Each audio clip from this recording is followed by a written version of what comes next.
Hi everyone, I'm Cory Anotado, the executive producer of Tell Us About Yourself, conversations with game show contestants. Our first season has come to a close, and our host Christian Carrion is taking a well-deserved break. He'll be back in the new year with new episodes of the podcast.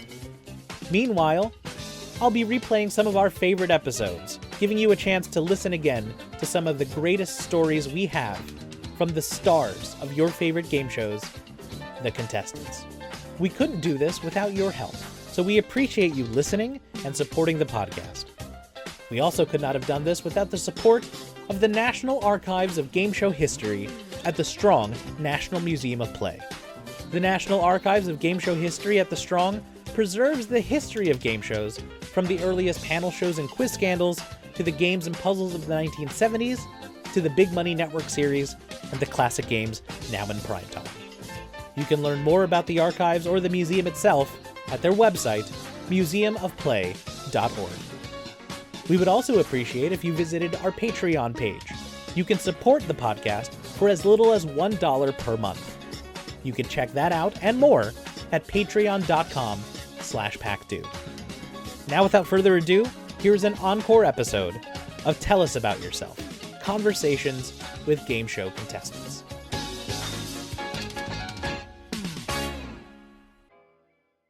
Tell us about yourself, would you? Tell us something about you. For any new viewers, why don't you tell us again about yourself? We've met before, but let's meet again. Tell us about yourself. What else can you tell us about yourself? Perhaps you'd fill us in again and tell us about yourself.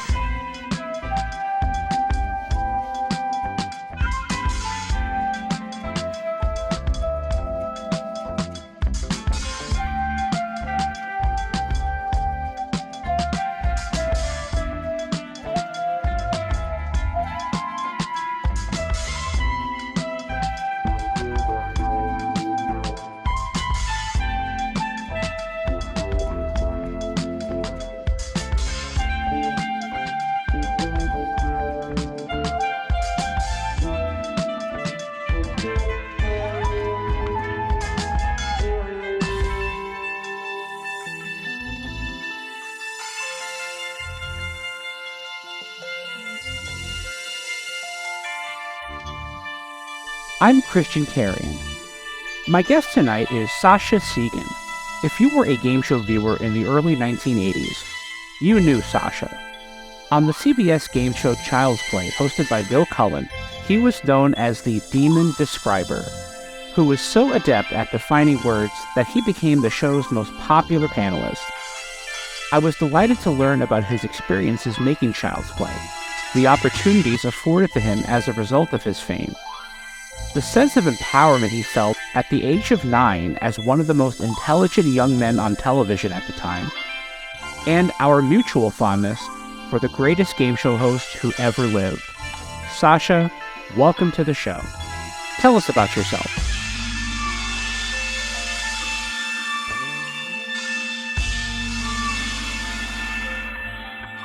My name is Sascha Segan. I live in New York City. I'm a PR guy for a computer chip company, Qualcomm. In 1982 and 83, there was a CBS game show called Child's Play. I appeared more than 180 times over the seasons of the show. And how old were you during that time? I was 9. So, usually I start these conversations by asking what game shows did for you in your life before you were able to appear in them. So were you a game show fan growing up? Did you watch TV in that way before you got to be on Child's Play? I mean, it was the early 1980s, so there were only a couple of channels, and when you wanted to watch TV, you watched what was on. So I was definitely familiar with game shows as a kid, because when you were home from school sick, you would watch what was on in the morning, and very often that would be game shows. When I was 4 or 5 years old, I was what I would consider these days to be a pretty intelligent kid. My dad taught me how to read at a young age. There was always a lot of words and art and music in the house. My dad was a teacher, and so I kind of had a leg up in school. And looking back, I credit my game show watching habits with a large percentage of the knowledge that I was able to kind of hold on to in those early years. And I wondered if game shows had that same sort of effect on you as a you know, you were a smart kid. So I wondered if game shows played into that at all. I was always a fan of trivia. I always liked little facts, but my little facts were more coming from things like reading the dictionary and encyclopedia for fun and things like that. The game shows that I would watch as a kid, I remember being exciting and interesting, but I don't necessarily remember them educating me much. The one that sticks in my head the most would be something like The Price is Right, which is not exactly a very educational experience. Sure. Yeah, that's true. And we're talking about pre-83. Jeopardy premiered in 84, and that really brought back, that in conjunction with Trivial Pursuit brought back trivia as like a popular thing to do, thing to be interested in. Exactly. Those like I loved Jeopardy as an adult. For there was a long period when my wife and I would sit down and watch Jeopardy every night and yell at the screen. But when I was a little kid, that just was not the style of show that was on. The style of show that was on was much more action based, much more luck based, I think. That's true. And speaking of which, Child's Play was on for about a year, maybe a little less than a year. And the following Monday, it was replaced by Press Your Luck, which, is just lights and colors and a little cartoon. Right. And when I think of, I'm trying to think of what kinds of game shows I would see as a kid. And, there would be Price is Right. There would also be things like $25,000 Pyramid, Family Feud, Hollywood Squares. These were really game shows as action comedy or character comedy rather than as educational experience. To what do you credit your communication skills at that young age? Because you were known, as the series went on, you became known as the Demon Describer because you were very good at describing these words and you just had a very erudite way of carrying yourself in the word descriptions. What do you credit your communication skills to? I mean, I was raised in a very literate family, and my family has some background in the entertainment industry. My grandfather was a pretty prominent photographer. Both of my uncles were musicians. One of them turned out to be pretty famous. My parents were very much in the arts scene in Soho when I was a kid. So I was really around a lot of articulate, creative people as a child, and that was prioritized in my milieu, and I guess I stepped up. Isn't it great to grow up in an environment where things like that are prioritized and you can, absorb all of that skill, all of that ability? I mean, I would say Soho, New York City in the late 1970s was a very, very special place. It was this small, relatively intense artistic community. It was very close, and a lot of the people in that community went on to be very influential. My neighbor across the hall when I was a little kid was one of the early producers of Saturday Night Live. It was that sort of thing. Wow, what an amazing time to be in that area. Tell me about your famous uncle, because I think in one of the descriptions of a word on Child's Play that I saw, you mentioned that he was part of a famous band. Yeah, so my uncle is named Rob Stoner, and he was Bob Dylan's band leader in much of the 1970s. So he's very closely associated with Bob Dylan. And then he also played for Don McLean. He played with the Doobie Brothers. A lot of these 70s sort of roots rock type guys. And then he went on to a sort of country and rockabilly career through the 80s and 90s. So you grew up in a very artistically inclined family. Yeah, absolutely. My mom ran a fashion design and maternity clothing business when I was a little kid. When I was really little, she was the type of person who sold hand-painted clothes on the Brooklyn Bridge walkway. I mean, this was New York in the 70s. It was a super creative place. Oh, what a vibe. That's beautiful. My father grew up in New York around that time as well, and he's a visual artist, and he has nothing but incredible stories to tell about growing up. I mean, his era was a little earlier, late 60s, early 70s, but New York is just such an incredible place to be if you're a creative type. Yeah, one of my fondest memories of my small childhood is waiting on the platform at the Prince Street subway station in Soho. And at the time, the subways were really unreliable. So you had no idea how long you would have to wait for a train. I was a little kid and I was a little impatient. And my mom would walk me up and down the platform. And there are spaces on the subway platforms where nowadays there are big advertising posters. And at the time, those spaces were just black paper because often the advertising posters would get vandalized or torn down. And Keith Haring would have drawn in the black spaces. And my mom would take me from advertising space to advertising space, and we just talk about the Keith drawings. And that's the kind of place it was. That you have touched on something very significant in this household. The aura of Keith Haring is a guiding force in our house. My wife is an artist as well, and Keith Haring is one of her biggest influences. We are enormous Keith Haring fans, so that is incredible to hear that you were able to come so close to his art. Yeah, it's a very special memory. So tell me about how the opportunity to appear on Child's Play came about. How did that materialize for you? Now, a lot of these are 40-year-old memories. So if I get any of my memories inaccurate, please excuse me. They're 40-year-old memories. But if I remember correctly, Child's Play was produced by this couple named Dick and Carol Craven. And when they had the concept for the show, they realized that they needed a pool of very smart, articulate children between the ages of 5 and 9. And the reason they chose between 5 and 9 was because of some research that they did, where they found that those ages were ages where children were creative and articulate, but not quite totally comprehensible yet. Older kids would be too clear and too easy for game show contestants to understand. Younger kids wouldn't be able to follow directions or wouldn't make any sense. So they were looking for kids generally between 5 and 9. And as an easy way to get a starter pool, they went to this elementary school for gifted children in Manhattan, which is called Hunter College Elementary School.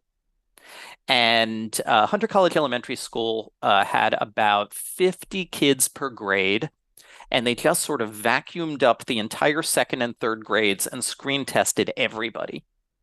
And they did this as well with a couple of other prominent elementary schools where they thought the kids were really smart. I think they did it to a school called St. Anne's in Brooklyn.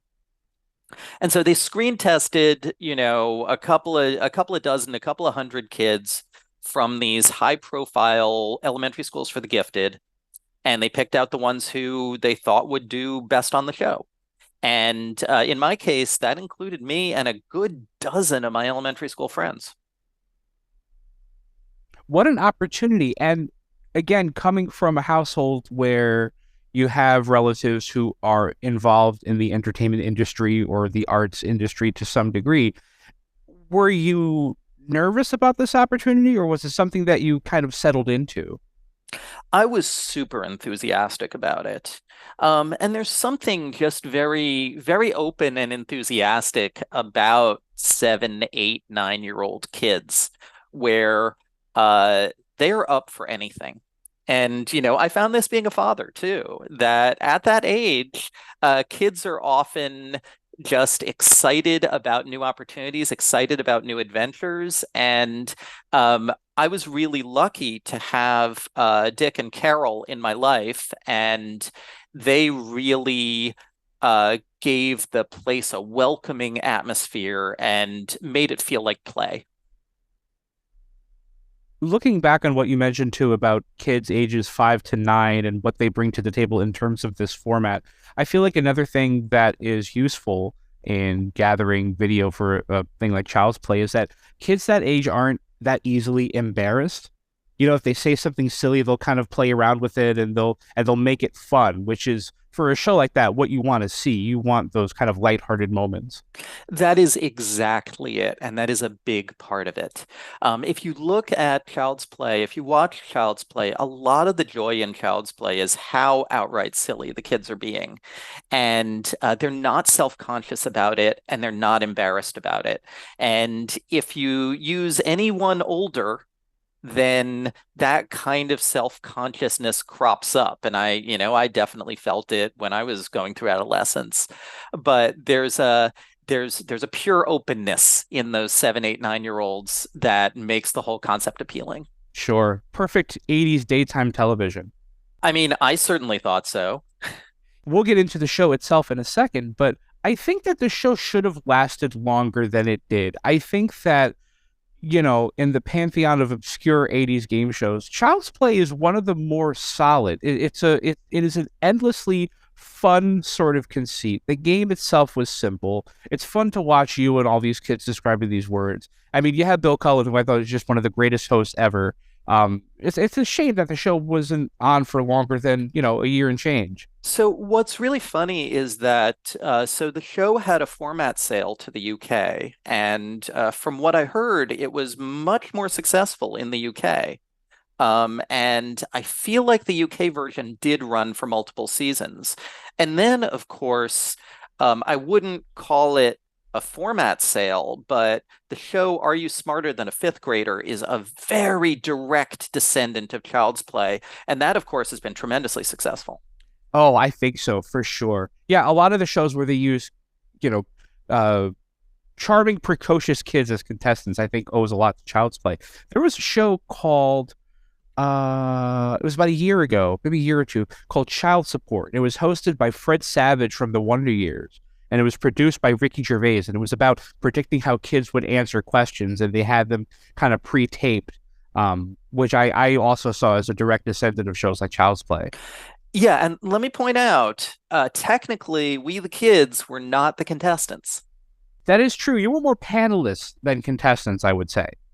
Yeah, I always described us as the gimmick, but panelists would be a good way to go about it. Sure. And you were one of the more prominent panelists on Child's Play. How much of the series did you make an appearance on, in your estimation? I was probably on about half of all episodes. I think there were in total maybe 350 episodes, and I was on at least 180 of them. I was on multiple times a week, every week. I was the number one most common child to appear on the show.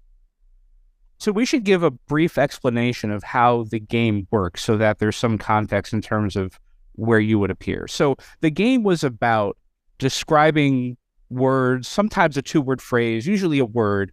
The audience would see the word and they would play a video of a kid describing the word, and hopefully it would be funny or charming or cute, but you would hope that you understood what the kid was talking about. Right. The game actually had 3 phases. In the first phase, the children had about 1 minute each to describe a word without using the word. And the first contestant to buzz in with the correct answer would get either a point or 2 points. Then in the second phase, they sped up the game to approximately 15-second definitions, which went by pretty quickly, and the contestants tried to buzz in and guess as many of them as they could. The final end game had 2 versions, but the more successful version had a panel of 5 live children invited to the studios in LA, where the contestant would work with the 5 live children in the studio in a sort of quick round table format to try to guess as many of, I believe, 5 words as possible. And so from my perspective, what was happening was that I would be invited to the CBS studios in New York City 2 days a week after school. And I think it was Tuesdays and Thursdays. And for a couple of hours, I would be sat down in front of a camera And they would just give me lists of words, and I would just riff on those words for a while. And they would pick out whichever they thought were the best or most successful definitions of the bunch. So I could do, 20 or 30 words or phrases. They would end up choosing 3 or 4 of them for the show. To put a kid that age in front of a camera and have him talk for an hour, 2 hours is a pretty tall order. Do you remember by any chance how they kept your energy up for that taping session? I mean, there were a lot of breaks. Because I remember very fondly roaming the halls of the CBS offices with my other Child's Play friends, such as Juliana Stefanov and Cassie Feldman. So it was more that we would be brought in, we would do a bunch of definitions, we would go out and they would load us up with soda, they would bring us back in again, et cetera, et cetera. They generally had a bunch of kids in each day so they could keep rotating the kids.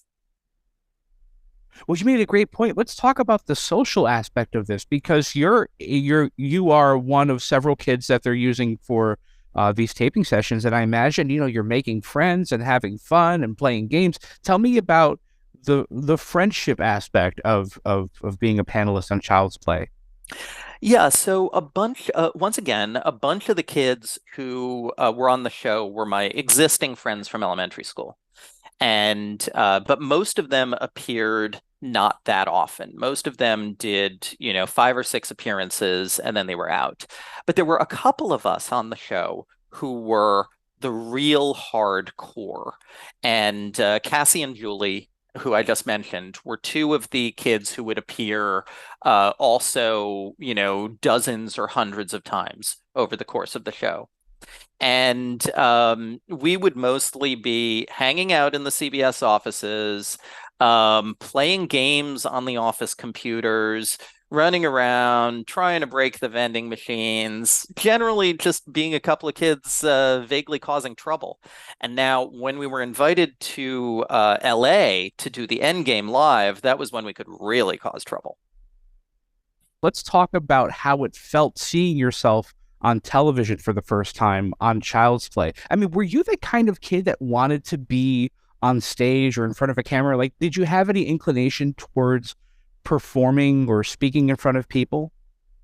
I definitely was raised to feel that media success was a kind of success to go for. And that's in part because my family was in the media. We were a media type family, whether they be a photographer and editor or musician or artist. Success in the media was in my family considered to be something that was, first of all, absolutely achievable, and second of all, something to be celebrated. So it was definitely something that I felt really happy about. And I don't distinctly remember the beginning of the experience because I have so many memories of the middle of the experience. And one of the things that I think is just crazy when you look back on it from today's landscape is how bizarrely famous I was for a short period of time, because there were so few TV channels and so many more people watched each program than they do now, that even being this kid on a game show at 10:30 in the morning on CBS, I would have people stop me on the street and ask me for my autograph. I had fan clubs. My father would make me answer my fan mail every Sunday. It's just wild to think of, that level of fame coming to an 8-year-old from a game show, That is incredible. And it had to have felt gratifying to have that level of fame for something that you would consider to be a natural life skill, right? Your communication, your word communication abilities. And so I imagine you heard from a lot of parents who maybe saw you as a good influence for their kids. Yeah. And just in general, I got a lot of I remember a lot of the letters I was answering were often these sort of grandmotherly types who were like, "Oh, you're so sweet. You seem like such a good kid. Keep it up." But that said, my dad told me later when I was an adult that if any of the letters were creepy or weird, those he did not give those to me to answer. So I That's was probably a good choice. exactly. I was definitely seeing the purest tranche of the fan mail. You probably weren't able to watch too much of the show as it started because 10:30 in the morning is like prime middle of the school day time. Exactly.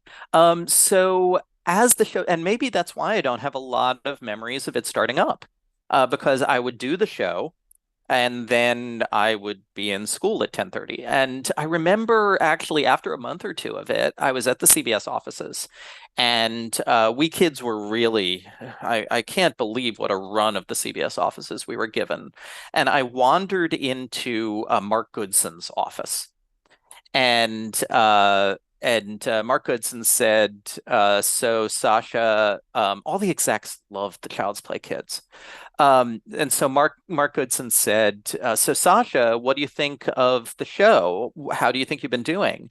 And I said, "Mr. Goodson, the show's on at 10:30 in the morning on a weekday. I'm in school." And so he laughed. And then about a week later, unexpectedly for me, a top-loading VCR appears at the front door of our house. And so I was already a geek and already quite into technology. So I figured out how to program the VCR. And that was how I got to be able to watch the show by recording it on videotapes using the VCR that Mark Goodson sent us. What a blessing. That's amazing. And I was able to see just how much of the show you recorded. I mean, it's hours and hours and hours of footage, and it's a great representation of that year that Child's Play was on. Yeah, I kept the videotapes, and then after a while I moved the videotapes to CD, and then I digitized the CDs, and I gave you a lot of that footage. And yeah, it's just such a great time capsule of 1982, 83 as well. You get little bits of other shows, you get the commercials, you find out what our participation prizes were. You even get some news briefs, some news bulletins from the time. Yeah, I'm really glad to have those tapes. I'm a little bit of a nerd myself, and I may leave this in, I might leave it out, but tell me about the technology that kind of captivated your imagination around that time. So that was the time when I was getting my first computer. And my first computer was an Atari 800, Atari 8-bit computer. And I absolutely loved that thing. Um, I I then remember getting, and this was shortly after the Child's Play period. I wanted to get a printer to print out my homework on it. The printer came with a modem, a 300 baud acoustic coupler modem that you had to plonk your phone into. And so at age 10, I got online with bulletin boards and made some friends then that I still have. So I was a hardcore Atari 8-bit kid, but we got some cool technological participation prizes through the show too. I might as well tell you about what the kids were getting. So every time a kid appeared on the show and the contestant got their definition correct, the kid would get a $100 US savings bond. And those went to my college fund. But also, every time a kid went on a show and a contestant got it correct, all the kids from that day would get a participation prize. Those participation prizes included, if you remember, like those handheld video games, like the little Pac-Man video game from the 80s. Oh, yeah, like that Tandy Radio Shack-ish sort of LCD kind of things. Yeah. Oh, God, I love those things. So we got a whole bunch of those. I got 5 12-inch black and white TVs, 5 different weeks, 2 of which I gave to my grandmothers. I got some tents. For some reason, they did a tent for a couple of weeks. A lot of a lot of great random stuff would come from the participation prizes. Wow. And I don't think they ever mentioned that on the show, that there is that incentive. If the contestant gets your word right, you get it. That's amazing. I did It's not know that. If you go look at the videotapes, it's at the very end. At the very end, they mention what the kids' participation prizes are. Oh, I remember that. And I always thought I am learning something brand new today. I always thought that was meant for somebody in the audience. You know how to give door prizes or something like that to the people that are there watching the show. I did not realize that was for the kids. I love that.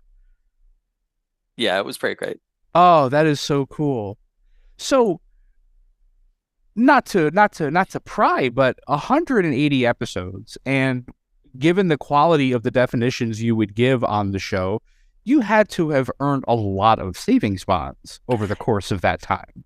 It really helped pay my way through college. Absolutely. Child's Play helped pay your way through college.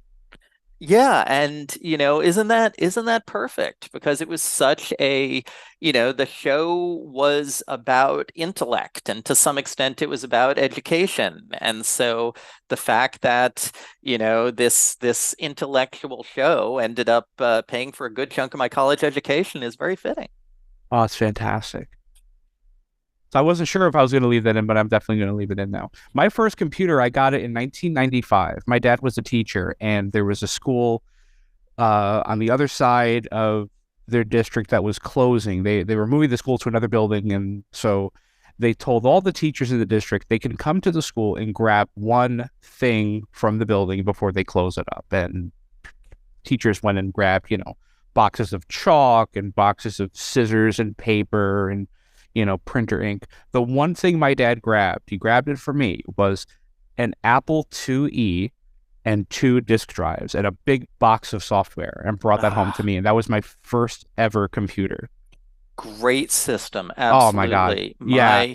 My friend David down the street, he had an Apple II. The one thing I really envied was that I felt like my Atari 800 had better graphics, but the Apple II could run Wizardry, which was this really early RPG game. And it wasn't out for the Atari, so I would go over to Dave's house and we would play that. So yeah, great early 80s computing memories. Absolutely, with that green monochrome screen. And it was the first computer I ever owned. The first one I ever got to play with was at the high school where my dad taught. One of the math teachers had a Macintosh Classic, and I used to play some knockoff Wheel of Fortune game on his Mac Classic. That was like my first computer experience.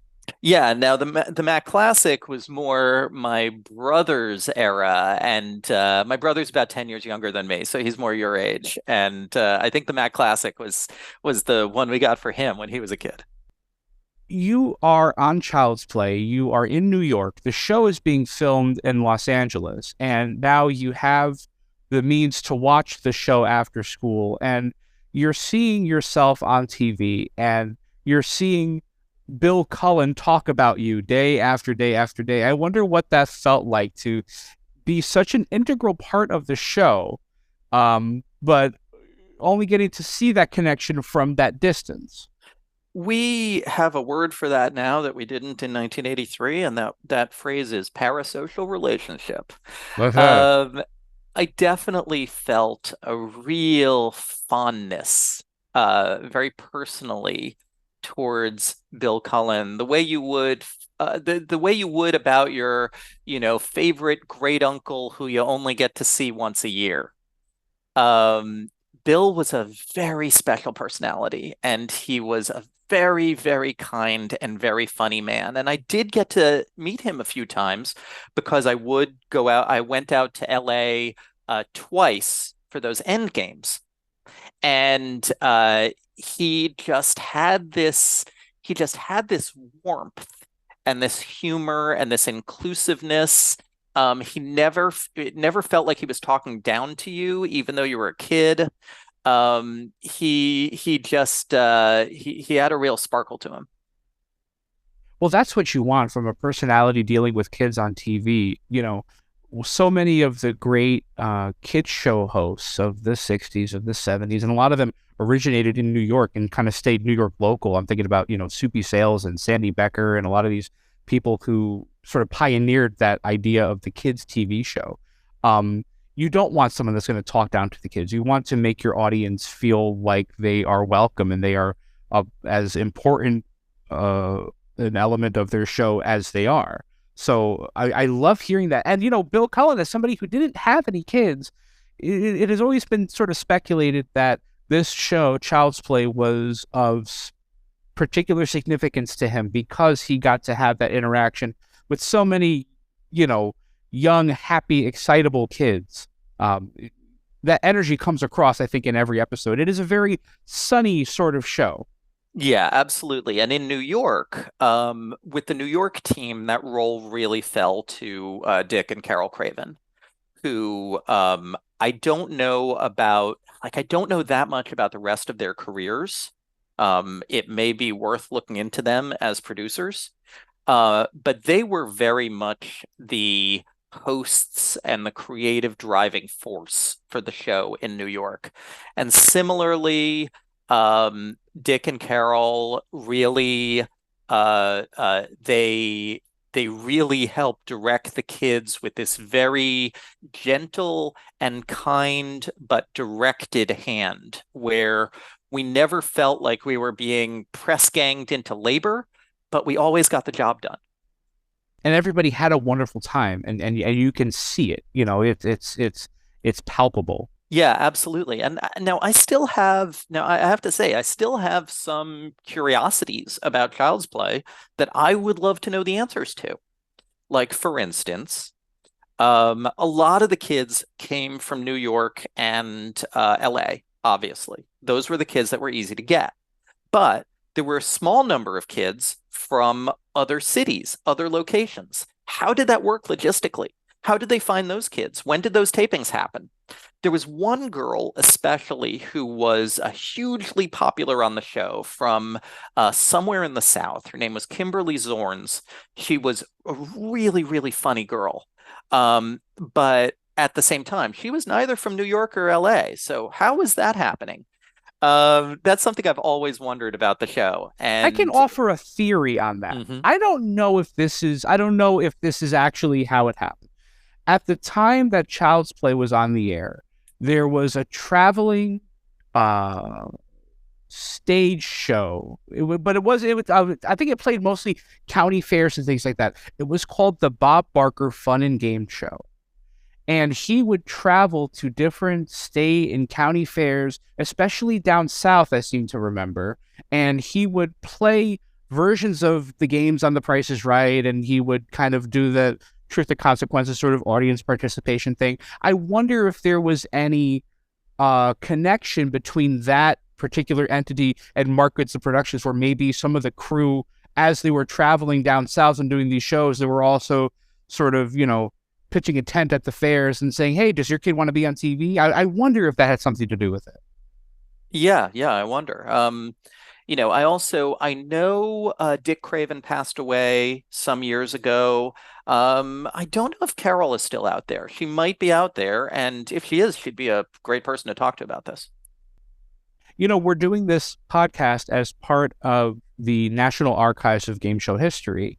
And when I told one of my friends who also does research for the archive that I was having the pleasure of talking to you today, he found a collection of letters that Bill kept and then Ann kept after his death in 1990. And among those materials were 2 letters you had written in the early 90s, around the time that Bill had passed away. You had written one to his wife, Ann, and you had written one to Mark Goodson as well. Yeah, and you sent me those. You sent me scans of those, and it was really touching. Bill was a big deal. I mean, once again, as I said before, we really felt, or, I definitely really felt like I had a connection to him. And that was a big part of the positivity, the pure positivity of the Child's Play experience for me.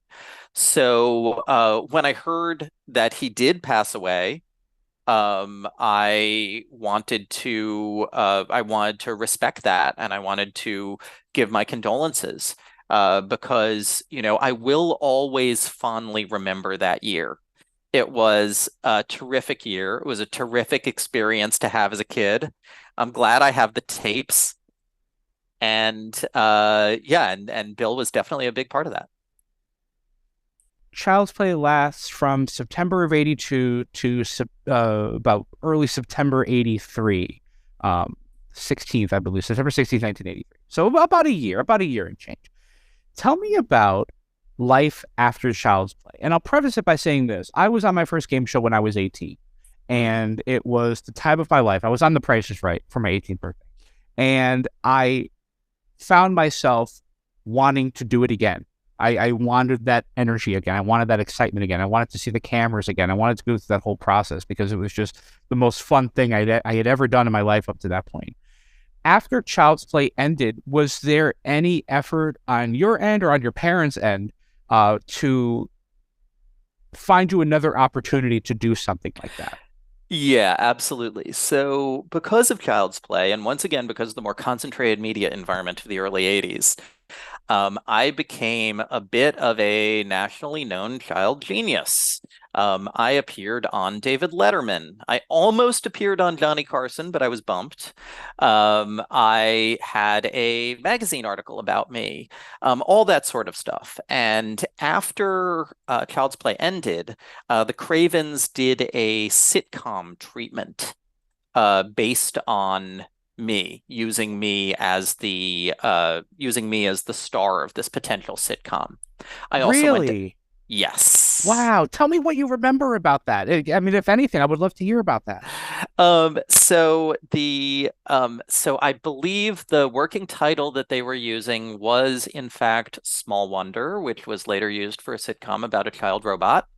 And it was, and it was very much a sitcom about, this child genius and the people in their orbit, and the funny situations that a precocious child genius would get into, and the awkward situations and the interpersonal situations, and et cetera, that, I mean, if you think about, nowadays, young Sheldon, that's kind of what, if Child's Play evolved into Are You Smarter Than a Fifth Grader, this sitcom concept is similar to young Sheldon.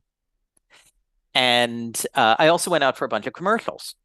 But very quickly, it was discovered, and this is still true, I can't really be anyone but myself. I am not, in fact, an actor. And all of the opportunities that were coming up after this were for an actor. And so after about 6 to 9 months of the shopping and the commercial opportunities not working out, I said to my parents, this is not for me. I'm not actually having fun with this, because I wasn't an actor and I'm not an actor. I ended up as a journalist and a pundit for many years. So that's where I ended up. And I went back to life outside the spotlight, ended up in journalism, had a 30-year career as a journalist, and just switched to PR. So that's where I ended up instead. Now, that said, my younger brother is a successful writer, actor, producer, director in Hollywood. So somebody in my family ended up getting the entertainment industry, bug. It just wasn't me. Can't be anybody but yourself. And especially at that age, right? You don't want to be anyone but yourself. I mean, it's down to, it's down to your personality. There are other kids on Child's Play who became successful child actors. I was on an Endgame with this kid, this funny kid, Jeff McMahon, who I remember most clearly as having a baseball cap with two brims and his name on it. Why did it have two brims? I saw that. Why were there two brims? It's, you know what? I kind of like it. Okay. I kind of like it. I didn't understand why you had two brims, but I was like, yeah. What if I can find one of those? Yeah. So Jeff with his two brim hat, okay, he did in fact end up becoming a successful child actor and then aged out of being a child actor and became a lawyer. And then there was another kid who I do not remember meeting, Tara, who ended up becoming a child actor and then like a major reality TV star. So, some people definitely got the entertainment industry thing, but no, me, I'm just a loudmouth who expresses my own opinions. Let's talk about some of the famous panelists on Child's Play. You mentioned Tara Reid, Jeff Cohen, who was Chunk from the Goonies eventually. Yeah. Adam Richman, who was star of Man vs. Food. He was on the show as a kid. Lori Beth Denberg, who was on Nickelodeon in the 90s on All That. You really were in some cool company. Yeah. Now, one of the things I would note, though, is that as far as I know, all of those kids were LA kids. So the New York kids, who are the kids I was usually hanging out with, they ended up in more of a the ones I know where they ended up, a lot of them ended up more in journalism, law, or musical theater. Whereas the people who ended up on screen were the kids from the LA group. Got it. Right. So at some point in the run of Child's Play, the format for the bonus game changes. So originally, the contestant would face three definitions. It'd be A, B, and C. They would pick one definition at a time, and it was a written sort of transcription of the kid's definition of the word. They have to guess the word. At some point, they must have said, why don't we just bring the kids in here and have them on stage and have that energy instead of just writing out what they're saying. So the format changes, and now the contestant is defining words to 5 actual kids on stage, and you were one of those for a couple of weeks. Yeah, I know I went out there for a week in the middle of the show, and I'm pretty sure I was out there for the last week the show was on. When during that last week Endgame, they were very specifically bringing out some of the most popular kids they had. So tell me what you remember about that experience, because that's a big jump to go from sitting at the CBS studios in New York defining words to now you're on the stage at Studio 33. You have an audience in front of you. That's a whole different game. What do you remember about that? Yeah. So once again, 1983. It was a lot less. It was a lot less common to fly places than it is now. So even the fact that, they gave me and my mom an all expenses paid trip to LA, where we got to stay in what I remember being this very fancy hotel in Hollywood, which was an amazing experience, where me and my friends would try to run various pranks throughout the hotel and cause various kinds of 8-year-old trouble. The bit that I remember as the funniest was that I think it was my friend Julie. So we realized about the inter-hotel phone system, which just fascinated us. And I would go up to the rooftop pool, and my friends would keep on calling me so that the bartenders at the pool would have to call out my name and call me to the phone. And I would, keep going to the phone. And, my friends would obviously have some sort of like Bart Simpson, like 8-year-old quip and hang up. Right. And this would happen several times. And finally, this guy who's at the pool goes up to my mom and he's like, who are you and who is this kid that you people that they keep calling you? Is he a child actor or something? And my mom has to explain that we're there for a game show and it's my friends playing a prank. So the the really funny thing was the other people at the pool who I didn't know at the time were the band The Eurythmics. And the guy asking my mom, who is this kid, was Dave, the guy from The Eurythmics, whose level of fame was, of course, massive orders of magnitude greater than any of us. Sure. But it's just a great Hollywood moment. Wow, what an amazing, amazing to be in that room. Yeah, I think that's the Eurythmics and that kid from Child's Play. It's like an 80s Mad Libs. Exactly. That's amazing. And so being a geek at that age, being a tech kid at that age, being fascinated by the technology, you have your own VCR, have your Atari computer, being in a TV studio and seeing all that technology must have been fascinating. So we weren't really allowed or given access to a lot of the editing technology. We mostly saw the cameras. What I remember mostly from a tech geek curiosity perspective in the CBS offices was the office computers. It was all of the IBM PCs and word processors and sort of the computers they were using to do their day-to-day work, and how I was constantly trying to find games in them. What do you remember about being on Letterman? Letterman was an awful experience.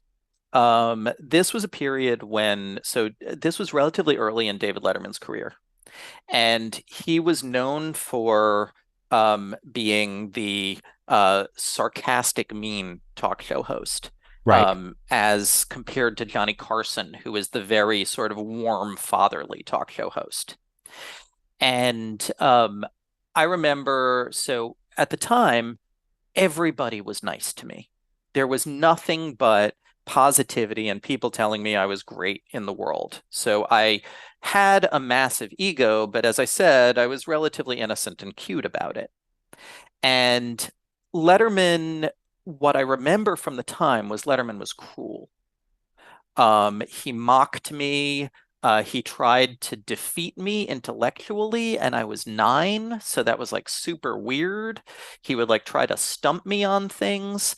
I mean, I remember I went home and cried because I just wasn't used to people being mean to me, especially in that public context. And we taped it, but especially in my teenage years, I found that to be such a traumatic experience that I got rid of the tape because, I'm not a person who, to this day, I'm not a person who enjoys negativity in my life. I don't like to be a negative person. I don't like to be around very negative people. And he was super negative, I'll tell you that. Yeah, one of the things I was able to watch in preparation for our talk today was the video of your appearance on Letterman. And everything that you're saying about the experience comes through, and I would agree with it. He kind of tries you as an adult. One of the mistakes, I think, the overarching mistakes of that particular bit is that he almost doesn't really acknowledge the fact that you're a kid. And so I don't know, just like the general tone of the conversation, it's like he's talking to an adult and not really giving you credit for the fact that you are much, much, much, much, much younger than any of the other guests. And he doesn't really let you breathe on the show. It is uncomfortable. I would agree with you. And I wasn't very well prepared for it. I was just told, hey, Sascha, this is another appearance. Just go in and do your thing. And I was, let's be clear. I was 9 years old. I was a small child. This isn't even a teenager. I had no idea of the complexity or cruelties of this world. So I was just told, Sascha, hey, go in and do your thing. And many times before, I'd gone in and done my thing with adults who had applauded for me and been relatively sweet to me. So this very different tone was something I was absolutely not prepared for and absolutely not warned about. And yeah, as I said, I just went home and cried. I'm so sorry to hear that.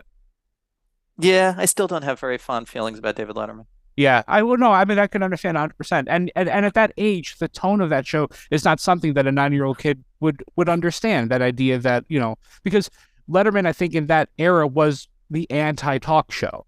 It was the idea that the host didn't really like what he was doing and was, uncomfortable himself about being there and being the front for all this writing and stuff. And, kids don't understand that, which is why it's on at 12:30 at night.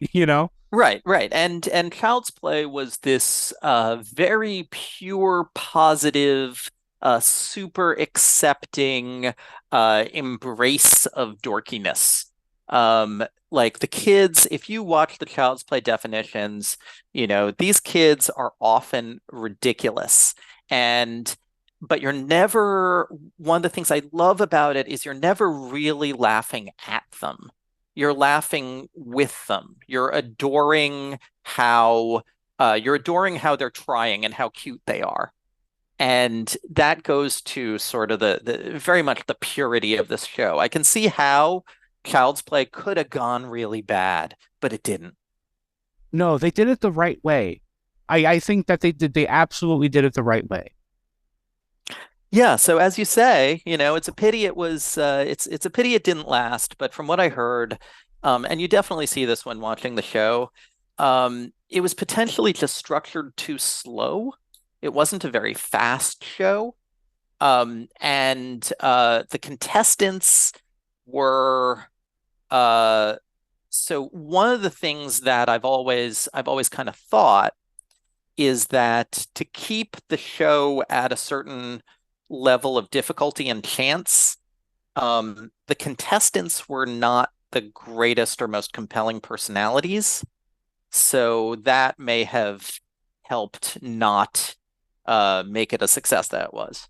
Yeah, I think so too. Well, you don't want contestants that are going to upstage the kids, which really are, the kids are the star of the show. Usually it's the contestants, right? But, the kids who are giving the definitions are the draw here. I also think that the speed of the show might have had something to do with the technology. One of the things I always wondered about Child's Play, speaking of curiosities about the show, is how they were able to queue up all of these clips so quickly.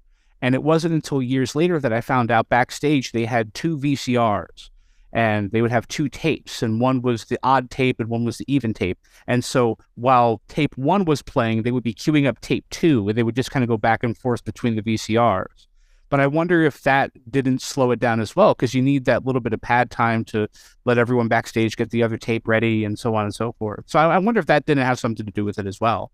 Yeah, doing a live rapid fire clip show in an era before digital technology, especially with that segment where they're doing a new clip every 15 seconds, I can definitely see that as being a technical challenge. Yeah, for sure. I'll have to add these to your collection if you're interested, but I have a few digitized, just raw definition tapes from Child's Play. Yeah, I would love to see. I would love to see them. Is it basically? So is it the stuff that would have gone onto the show? So it's the definitions in the order they would have been shown? Correct. Yeah. So a lot of these tapes, you'll see the slate in the front. It'll say Child's Play odd or Child's Play even. And so it would be one of the tapes that they'd have on set that they would switch back and forth between. Yeah, I'd love to see them. Yeah, for sure.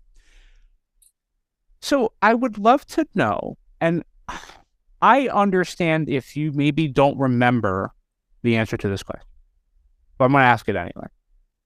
One of my frames of references for 80s television is Mr. Rogers' Neighborhood. Now, when Mr. Rogers would have a guest on his show, a child or otherwise, that had a disability, he would always start the interaction by mentioning the disability to kind of take the mystique away from it, to take any potential embarrassment away from it, and to kind of address the elephant in the room, because kids are very curious and might ask questions about something like that. Now, Bill Cullen was someone who was affected by polio as a kid, and for the rest of his life walked with a limp. And it has been hidden on television to varying degrees. I had a professor once. I went to Southern Connecticut State. I had a professor who was a production assistant on a show he did called Winning Streak, and they did it at 30 Rock and NBC. One of his jobs as a production assistant was to walk arm in arm with Bill so that the audience wouldn't so immediately notice his limp.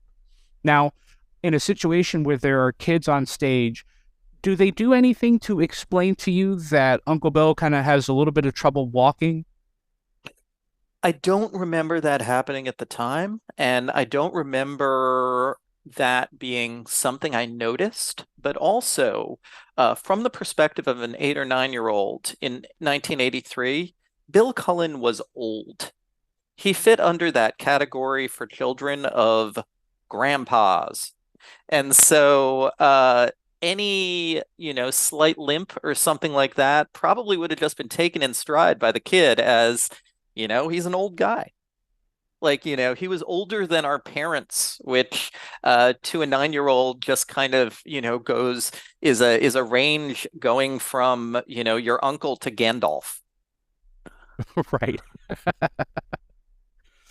So in closing here, Sascha, I would love to know how you look back on your experience on Child's Play. If you could sum it up for me, that time in your life, that year or so, even a little bit after that year, where you are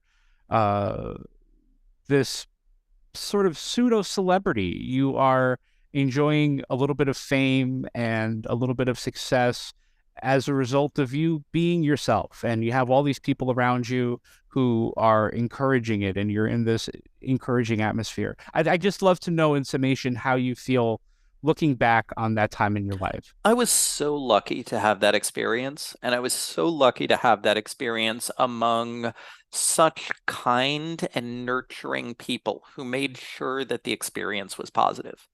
And if I look back on how it formed me and how it formed my life, I went on to be an opinion columnist and someone who appears on TV and video and social media expressing my opinions on things. And Child's Play gave me that foundation. Child's Play gave me that, what we refer to as media training, that helped me then have this great career of analyzing things and reviewing products, which isn't that far from defining words, and appearing in various media, such as this podcast, talking about myself and talking about things around me. So it was an absolutely foundational experience for me, and it really set a lot of the tone and a lot of the precedent for things I did later in my life, even if those things were not being on game shows. And I'm so glad and grateful to my parents and to Dick and Carol for giving me that experience. Tell Us About Yourself. Conversations with Game Show Contestants is hosted, produced, and edited by me, Christian Carrion, from my studio in beautiful downtown Lancaster City, Pennsylvania. Co-executive producer Cory Anotado. Researcher Chuck Donegan. This has been a production of BuzzerBlog, the most popular game show website in the world, in partnership with the National Archives of Game Show History at the Strong National Museum of Play in Rochester, New York. For more information, visit museumofplay.org. Thank you so much for listening. I'm Christian Carrion. Good night.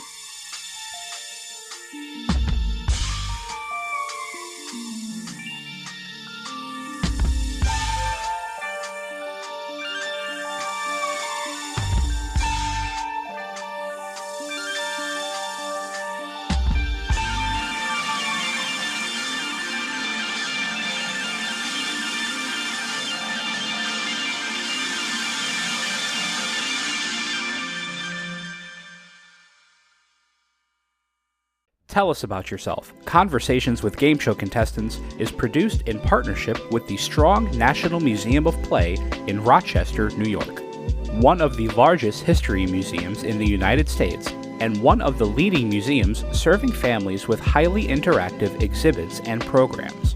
Since 1968, the Strong Museum has been dedicated to exploring the ways in which play encourages learning, creativity, and discovery, and how it illuminates cultural history. And their National Archives of Game Show History. Founded by industry veterans Bob Bowden and Howard Blumenthal, The archive is home to thousands of artifacts representing over 80 years of broadcasting, including props, set designs, video interviews with game show professionals, and other iconic elements from the history of television at play. For more information about the National Archives of Game Show History or the Strong National Museum of Play, visit museumofplay.org or call area code 585-263-2700.